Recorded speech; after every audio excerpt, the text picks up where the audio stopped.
All right, so now we're going to take those same items and we are going to measure them using inches and making sure that we are measuring to the fraction of an inch. Now, if you want to use different items, you can. I'm just going to use the same one so we can kind of see that comparison between the centimeters and inches.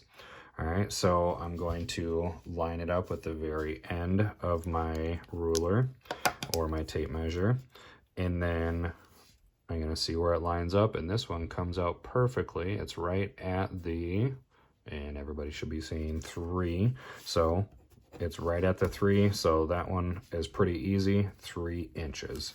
All right. And so then if we take a look at our marker, and I'm going to line that up with the end. All right. And so then if we look at where this comes out to, and so it comes out to this line right here.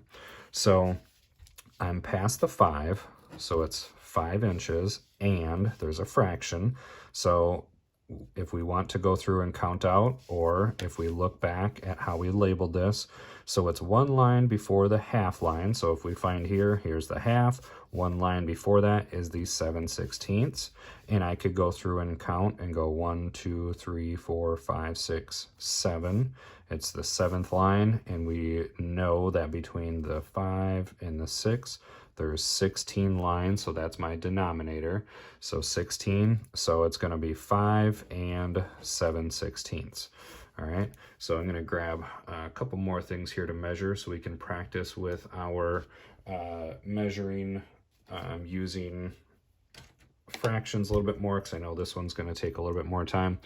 Use my mouse USB here, so I'm going to line this up at the end here.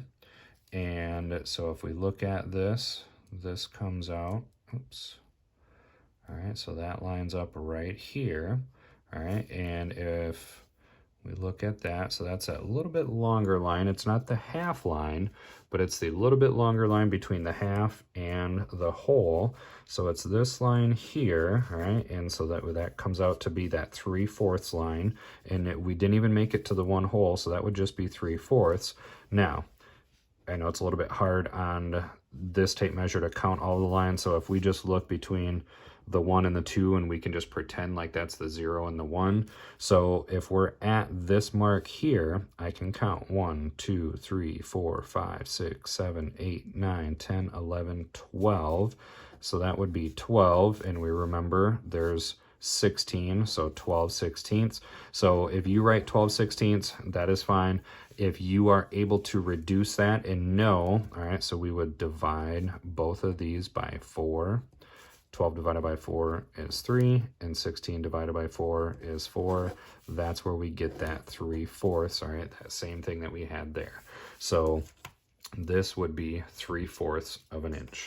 All right, and let's go ahead and do one more item here. So I'm going to take my hole punch. Let's put the end there. And we're just going to go to this point here. So we're at this line right here. So I'm past the 5, so 5 inches, and 1, 2, 3, 4, 5, 6 lines out of my 16 total, 5 and 6/16. All right, and if I know, all right, I can reduce that. I can divide by 2, divide by 2. 6 divided by 2 is 3. 16 divided by 2 is 8. So you can either put 5 and 6/16, or 5 and 3/8 would be the measurement of my hole punch. All right, so you're going to go through and measure each of those items. You can just do it by the 16th, just count how many lines it is out of 16, or if we know our measurements, all right, our reduced fractions based on our number line, you can write that reduced fraction as well. So make sure you are lining it up correctly with the very end of your tape measure or your ruler, and you can mark it out and then figure out what is that fraction, whatever whole number you are past, and then the fraction between 5 and 6. So if you notice, all of these lines are all the same between 4 and 5, between 5 and 6, between 6 and 7. So It's just whatever your whole number is first, and then figuring out where you are on that number line, that fraction between the wholes. So just thinking that fraction is part of a whole like we've been talking about, but now we're looking on a number line or a tape measure, kind of that same thing, figuring out where we are on that number line.